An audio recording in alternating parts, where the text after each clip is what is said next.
Vamos a Campinas para falarmos com o economista Otílio Rodrigues.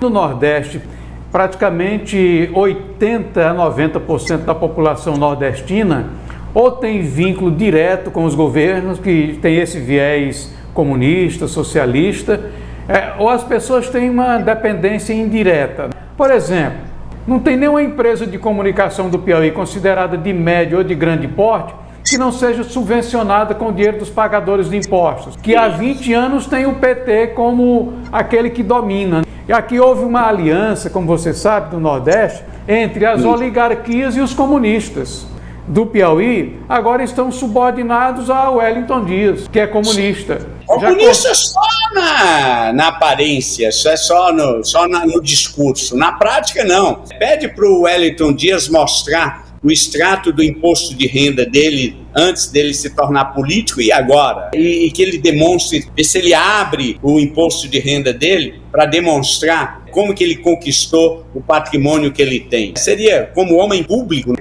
não só ele, como todos os políticos no Brasil, que é incrível a capacidade, a competência que os nossos políticos têm, depois que assumem posições de poder, em construir um vasto patrimônio. É incrível. Aqui em Campinas mesmo tem um exemplo histórico do Orestes Quercia.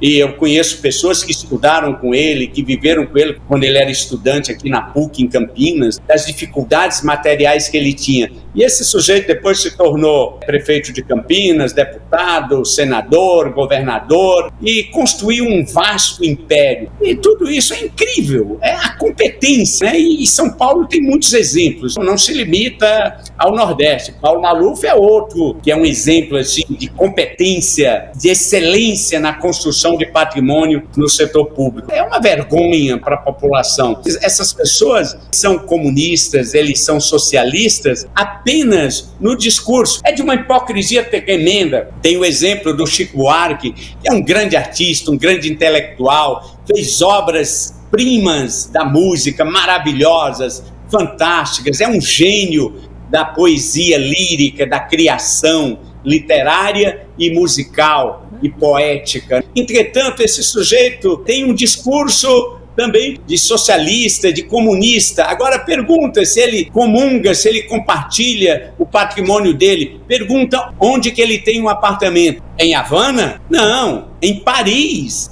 Ele tem um apartamento em Paris, que é o centro do consumo do capitalismo mundial. Então, meus caros, essas pessoas é de uma hipocrisia inaceitável. A gente tem que expressar nossa indignação contra essa disparidade entre aquilo que se fala e aquilo que se faz. Como dizia o grande poeta português, talvez o maior da nossa língua dos tempos modernos, Fernando Pessoa, existe uma disparidade entre a intenção e o gesto, entre aquilo que eu falo e aquilo que eu faço. É isso que o mínimo que a gente pode analisar desse tipo de discurso, de postura, que ainda tem uma aderência muito grande nas universidades, na mídia. A mídia e as universidades está cheio de gente com esse pensamento de socialismo, de divisão. É socialista só com os recursos dos outros, entendeu? Com o meu, não. Vamos dividir, vamos compartilhar o que é dos outros. Mas o meu patrimônio, não. O meu é meu, entendeu? Essa é a postura desse tipo de gente. O próprio Lula disse que o projeto era a longo prazo, quando eles começaram lá no sindicato. E agora está esse terceiro governo, Lula 3, é muito mais autoritário, né? Muito mais opressor. O socialismo, o comunismo aqui no Brasil aparelhou a igreja através da teologia da libertação. Lá naquele início eu fui nessa onda. Né? Agora tem que pedir perdão ao Brasil, aos picoenses, aos piauienses, pelo meu pecado, né? Eu fui nessa conversa, mas foram poucos os brasileiros que não foram. Aparelharam as igrejas, aparelharam as universidades, a cultura. Mas essa é a estratégia do Gramsci, Antônio Gramsci, o italiano que é um filósofo do comunismo. Aparelhar a mídia, aparelhar as universidades, tá? A própria igreja entrou nessa, né? Cultura. E aqui nós não estamos defendendo o extremo oposto, jamais. A extrema-direita também cometeu seus excessos, tem muitos exemplos.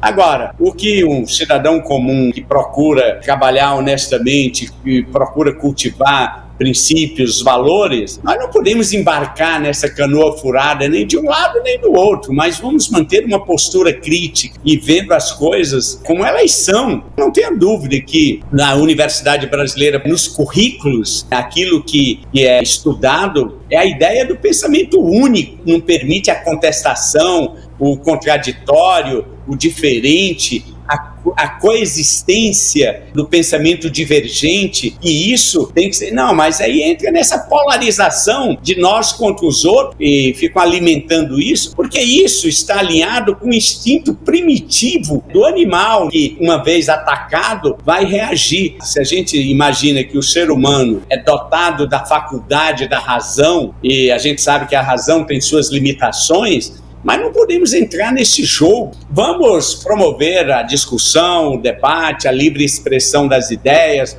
onde cada um pode ser livre para dizer o que pensa, mas não vamos perder o senso de realidade, ver a vida como ela é, essas contradições e essa discrepância entre aquilo que se diz e aquilo que se faz.